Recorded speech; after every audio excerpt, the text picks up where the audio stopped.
C programming এর structure related এই video টিউটোরিয়ালে আমি আপনাদেরকে স্বাগতম জানাচ্ছি মোহাম্মদ ইমরান আলম। আপনার ভিডিও টাইটেল থেকে বুঝতে পেরেছেন যে আজকে সি স্ট্রাকচার নিয়ে কথা হবে। তাহলে সি স্ট্রাকচারের ভিতরে হচ্ছে যে কিছুই না, আমরা এতদিন যা করেছিলাম ওই স্ট্রাকচার মিন্স দ্বারা কি বোঝায়, কোনো একটা জিনিসের কাঠামো। এতদিন হচ্ছে যে আমরা কি করেছিলাম, ইন্টিজার ক্যারেক্টার হচ্ছে যে কি করছিলাম, ইন্ডিভিজুয়ালি হচ্ছে যে আমরা কল করছিলাম ভেরিয়েবল। বাট এখন আমরা ইন্ডিভিজুয়ালি ভেরিয়েবল হচ্ছে কল করবো না, কল না করে কি করবো আমরা তাহলে এবার হচ্ছে যে একটা স্ট্রাকচার তৈরি করে নিব। যেমন হচ্ছে আমরা নেম স্ট্রাকচার তৈরি করলাম এখানে ভিতরে করে হচ্ছে ওইখানে ভিতরে কি কি থাকবে ভ্যালু, যেমন নেম, এই স্ট্রাকচারের ভিতরে কি কি থাকবে, কারেক্টার থাকবে। ফার্স্ট অফ অল সে কি করবে, কারেক্টার কি কারেক্টার নিবে, সে নেম কারেক্টারটা নিবে, অর্থাৎ কারোর নামটা নিবে। তারপর কি নিবে, বি নামক দিলাম, বির ভিতরে আমরা যে কোনো জিনিস দিতে পারি, লাইক তার এইজ দিতে পারি, এরকম হচ্ছে একটা কিছু দিতে পারি। বাট এই জিনিসটা কি আমাদেরকে তখন কি করতে হইতো, আমাদেরকে এরকম হচ্ছে দুইটা লাইন লিখতে হতো।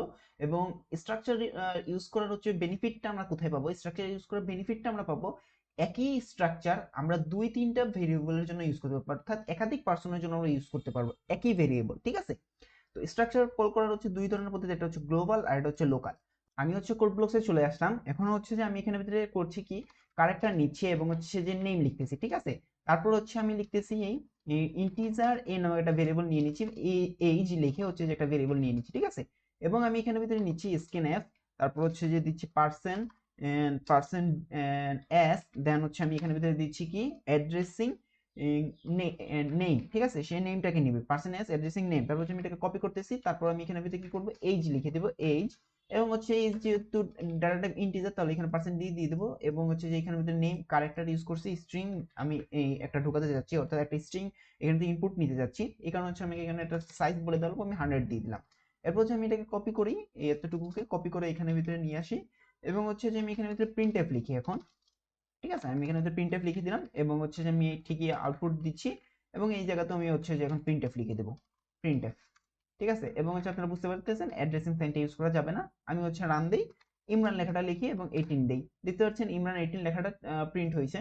এই যে ইমরান 18 লেখাটা প্রিন্ট হয়েছে। তাহলে আমাদের হচ্ছে যে এতটুকু তো আমরা বুঝলাম, বাট এখন হচ্ছে যে আমি চাচ্ছি একজনের ইনপুট নিয়েছি, বাট আমি এখন চাচ্ছি একাধিক পার্সনের ইনপুট নিতে, অর্থাৎ দুইজন বা তিনজন পার্সন। তখন আমাকে তো আবারও এরকম হচ্ছে সেম টু সেম নাম নিতে হবে, নিয়ে হচ্ছে যে এখানের ভিতরে এই জিনিসটাকে চেঞ্জ করতে হবে, এখানে ভিতরে টু লিখতে হবে, এখানের ভিতরে টু লিখতে হবে, তারপরে টু লিখতে হবে। এবং এখানে যদি 100টা থাকলে আমাদেরকে এরকম 100 বার করতে হবে। কিন্তু এই জিনিসটাকে আমরা খুব সহজে স্ট্রাকচার ইউজ করে করতে পারি। কিভাবে করতে পারি, আমি এখান থেকে এতটুকু কপি করলাম কন্ট্রোল সি প্রেস করে, এবং এখানে ভিতরে লিখলাম স্ট্রাকচার স্ট্রাক। ঠিক আছে, স্ট্রাক। তারপর হচ্ছে আমি এখানে দিলাম হচ্ছে স্টুডেন্ট লিখে দিই, স্টুডেন্ট। আমি এখানে ভিতরে স্টুডেন্ট লিখে দিলাম, স্টুডেন্ট। তারপর হচ্ছে যে আমি এখানে ভিতরে এই যে সেকেন্ড ব্র্যাকেট দিব, এবং সেকেন্ড ব্র্যাকেট দেওয়ার পরে এই যে এখানে একটা সেমিকোলন দিতে হবে। আমার এখানে অটো উঠে গেছে, অনেকেরটাতে অটো উঠবে না, তাহলে হচ্ছে এখানে একটা সেমিকোলনটা দিতে হবে মাস্ট বি, না হলে হচ্ছে এরর আসবে। এবং আমি এই জিনিসটা শুধু এখানে লিখে দিলাম। তো এই জিনিসটাকে এখন আমাদেরকে ইউজ করার জন্য এই যে এখান থেকে struct student, same to same এই যে ইন্ট মেইন ফাংশনের ভিতরে স্ট্রাক্ট স্ট্রাক্ট স্টুডেন্ট। এখন আমরা কত কি নাম দিয়ে যাচ্ছি, এটা যেমন নাম দিতে যাচ্ছি S1। ঠিক আছে, S1। তারপর হচ্ছে যে আমি নিতে যাচ্ছি S2। ঠিক আছে, আমি S1 S2 দিয়ে দিলাম, তাহলে দুইজন স্টুডেন্ট এখানে ভিতরে আসবে। আমাকে আর এটা লেখা লাগবে না, এখান থেকে আমি এটা উঠিয়ে দিচ্ছি। এবং এখানের ভিতরে এখন আমাকে করা লাগবে কি S1 ডট নেম। ঠিক আছে, এই যে S1 ডট চিহ্ন দেওয়া লাগবে, এবং হচ্ছে যে এই যে নেমটাকে তুমি টার্গেট করো। তারপর আবার এইজ নিতে যাচ্ছি আমি স্টুডেন্ট 1 এর জন্য, এই কারণে S1 ডট এইজ।